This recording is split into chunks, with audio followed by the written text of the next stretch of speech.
ఇక సినీ నిర్మాత C Kalyan hot comments చేశారు. సినీ ఫెడరేషన్ కార్మికులకు అభద్రతా భావం లేదన్నారు. ఫిల్మ్ ఫెడరేషన్ నాయకుల భేటీ అనంతరం ఆయన ఈ వ్యాఖ్యలు చేశారు. కార్మికులకు న్యాయం చేయడానికి తాను ప్రయత్నిస్తున్నట్టుగా కళ్యాణ్ చెప్పుకొచ్చారు. మరోవైపు కార్మికులపై నిర్మాత విశ్వప్రసాద్ చేసిన వ్యాఖ్యలు సరికాదని సి కళ్యాణ్ చెప్పారు. కార్మికులకు టాలెంట్ లేదంటూ మాట్లాడడం బాధాకరమన్నారు.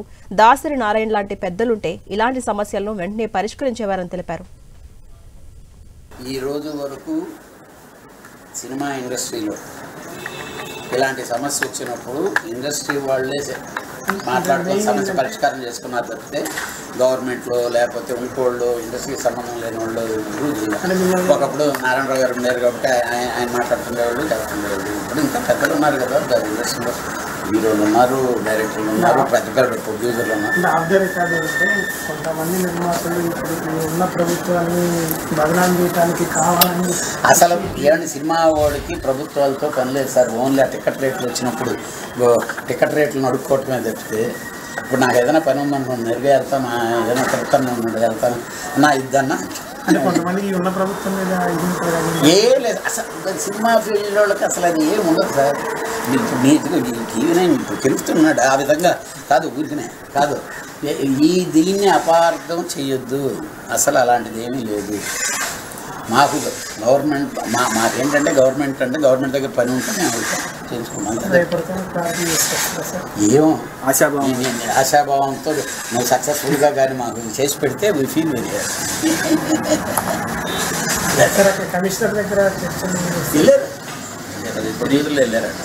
3 yearsకి 30% అంటున్నారు సార్. అది నాది వాళ్ళు అడుగుతున్నారు, మేము అడుగుతున్నాం. అంటే నేను కూడా వర్కర్ని. 3 yearsకి కలిపి 30% ఇస్తామని.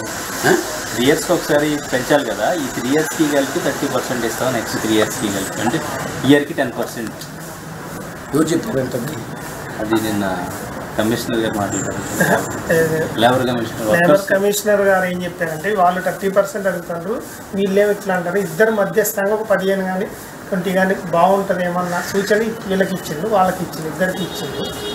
కాకపోతే అది ఏందనేది తెలియదు ఇట్లా. మరి కొంతమంది నిర్మాతలు మేము 30% ఇస్తాము, షూటింగ్ కూడా జరుగుతుంది. ఏం జరగటం లేదు. ఈరోజు నిన్న తెలియక కొందరు అటు ఇటు అంటే ముఖ్యంగా పెద్ద నిర్మాతలే ఇవ్వలేకపోతుంది, చిన్న నిర్మాతలు కొంత సుముఖంగానే ఉన్నారని తెలిసింది. రేపు చిన్న నిర్మాతలు మీటింగ్ పెట్టారు. రేపు ప్రొడ్యూసర్ కౌన్సిల్లో అనిల్ కుమార్ గారు కాకుండా ఇప్పుడు పీపుల్స్ మీడియా ఆరోపణలు ఉంది. అనిల్ కుమార్ గారు పీపుల్స్ మీడియా ఏం చేస్తారంటే టాలెంట్ లేదు, ఇక్కడ ఉన్న కార్మికులకు టాలెంట్ లేదు, టాలెంట్ ఉన్న వాళ్ళని మేము ముంబై నుంచి తీసుకొస్తాను అని ఒక ఆరోపణ బాగా చేస్తాను. అది కానీ ఈ రోజు టాలెంట్ లేకనే మేము పనిచేసిన అనిల్ కుమార్ గారు ఇలాంటివే ఉంటుంటాయి. ఏం లేదు కానీ ఈ షార్ట్ అవుట్ అంటే ఇప్పుడు మన పీపుల్స్ అలా మాట్లాడుతుంటాం. అంటే టాలెంట్ లేదంటే టాలెంట్ ఉన్న తీసుకొచ్చుకొని ఎవడైనా పని చేయించుకునే రైట్ ఉంటుంది. ఉన్నది కానీ ఇన్ని రోజులు టాలెంట్ లేకనే మన సినీ ఇండస్ట్రీ నేషనల్ స్థాయికి వెళ్ళిందా అంటే ఆయన వేరే విధంగానే ఉంటాడు, మీరు వేరే విధంగా దాన్ని మార్చేసి ఉంటారు. మేము మీతో పనే ఇప్పుడు దీన్నే ఏదో సవాళ్ళ సుమారు.